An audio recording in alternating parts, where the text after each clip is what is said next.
Morning, BookTube. I have a graphic novel to share with you.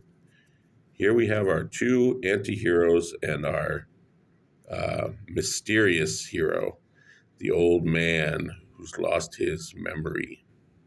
And he runs into these two Bangkok characters, a peanut vendor and a tuk-tuk driver.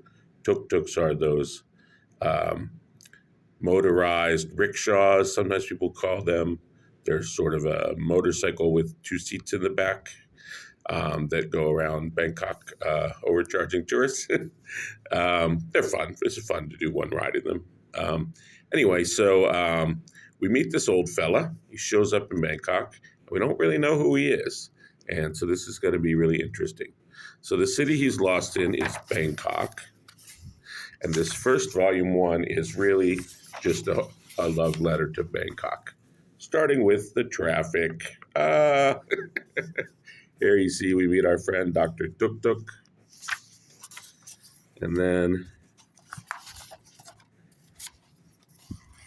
it turns out the old man has a lot of money. One of the things I love about this series of 4 graphic novels, Lost in the City, Jim Thompson Returns. Oops, gave away a spoiler. Is that the two Bangkokians, Dr. Tuk Tuk and his peanut vendor friend, they're very much at the same time taking care of Uncle, as they call him, and exploiting him. And they're very much working with each other and against each other. And I think that's great because we either fall into one of two camps. People run down, foreign people, when we're hosted in a foreign country, we sometimes get down on the place and run them down, or we romanticize them. And usually both things are existing at the same time. So one of my favorite things is here, he gets his teeth done at a roadside dentist here. Crazy. So anyway, they take him on a canal tour. Oh, that looks like a river tour. They take him on a river tour. You can see it's very much modern Bangkok. See the big buildings. It's a famous bridge that's still there. And here you can see the bend in the river where the palace and everything is on the right bank there. And on the left bank or the west bank, just above that top klong or canal going off up to the upper left, that's where I live. Here you can see the olden days with the elephants building stuff, fighting, probably the Burmese. Okay, probably this is talking about the beginning of the Chakri dynasty when they moved to the east side of the river. They call it the Koratanakosin period. Here's the city pillar, which is still there. You can visit and do the blessings. Here they are building the Grand Palace. A lot of people from different parts of Southeast Asia lived already in Ayutthaya and moved here, and also moved here to help with the building. Some of them founded my neighborhood. That fort, two of the forts are still there, and of course the canals are the moats. I think most of them are still open. There might be one that's covered up. It's certainly covered up over under Pink Cloud Bridge. We're going to get more into some story in a second, but I just wanted to show you the beautiful Bangkok stuff. Not sure what that is. Looks like maybe River City. Here's one of the 4-headed elephants. They go out, they have drinks, they have some fun. They're trying to figure out who he is, where he needs to go, right? Because he doesn't have any memory.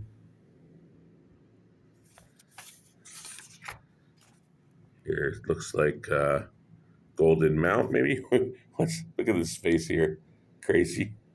Farang's in love with beautiful Thai women, I think. Yeah, the Golden Mount.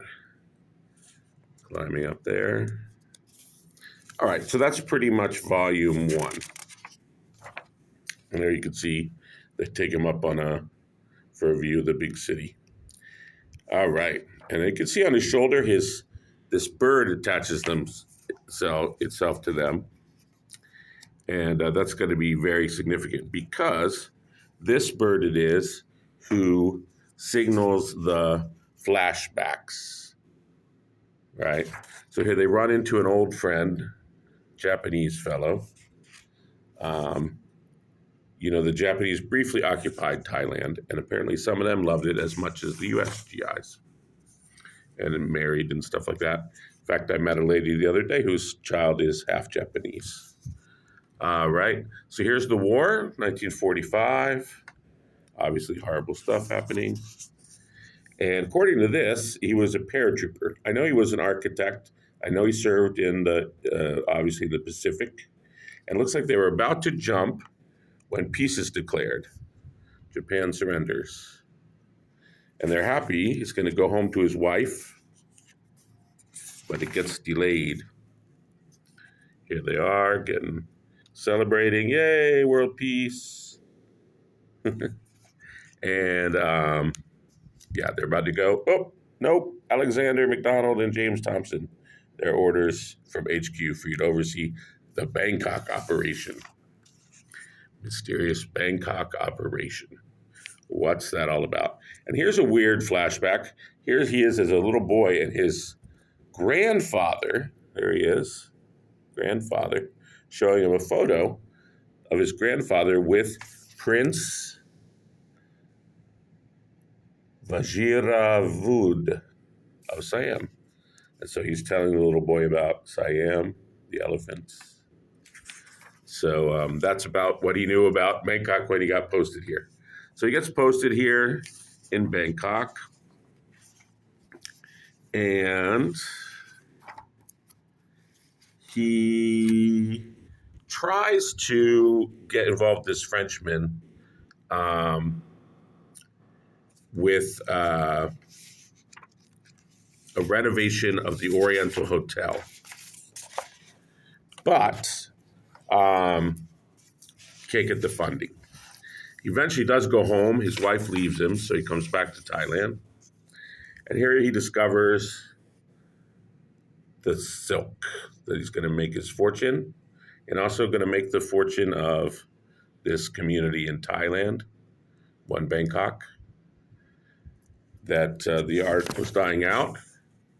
But and here I'll tell you more about the history of all that, connected it with Vogue. I didn't know this part. I learned a lot about the middle of his life. I wanted more of the early stuff. I always want more of that. Operation Thailand, we don't get it. And of course, the end of his life. I'm not going to tell you whether we get or not an answer to the mystery of his disappearance, but here he is talking about this, where is it? Pa Khao Mar, traditional loincloth. So it can be used for carrying a baby, or tied as a belt or a rope, or made into a bag to carry stuff. It can be used as a towel or a scarf, as a blanket, especially for kids, a protective hat for laborers and farmers, but not bank robbers. And it protects the sun from your car. When it gets old, you can use it as a cleaning rag.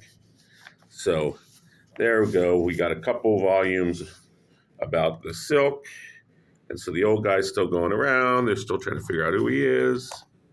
He's having the flashbacks. And here they are, another flashback, trying to figure out the mystery.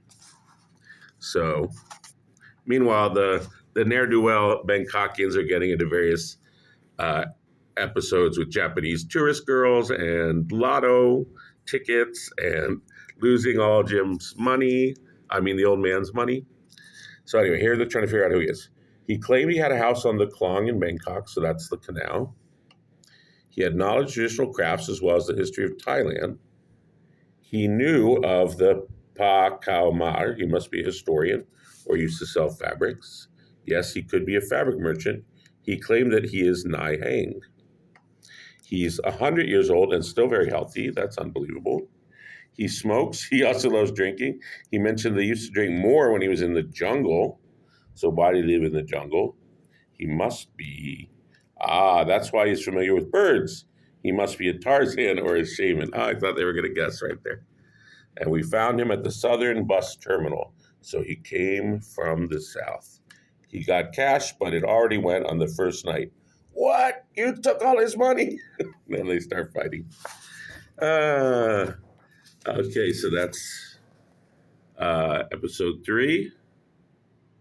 And on to the last, volume 4.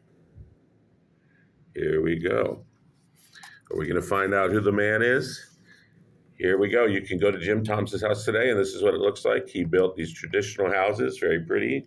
It's full of beautiful Thai art. Of course, the silks, all of that. And here we have our ending. See you again. The bird was Jim's pet back in the day. And they meet someone who knew him. Here are the newspaper accounts of his disappearance. And this I found very interesting. And like I say, here they're looking in the jungle. I wish they'd said more about this right here. We tried numerous ways: police, soldier, spy, shaman. So I would have liked more of the he does get his memory back at the end. I won't tell you whether he gives an explanation of his disappearance or not, but I would have liked more about this part here, about the trying with spies and shamans.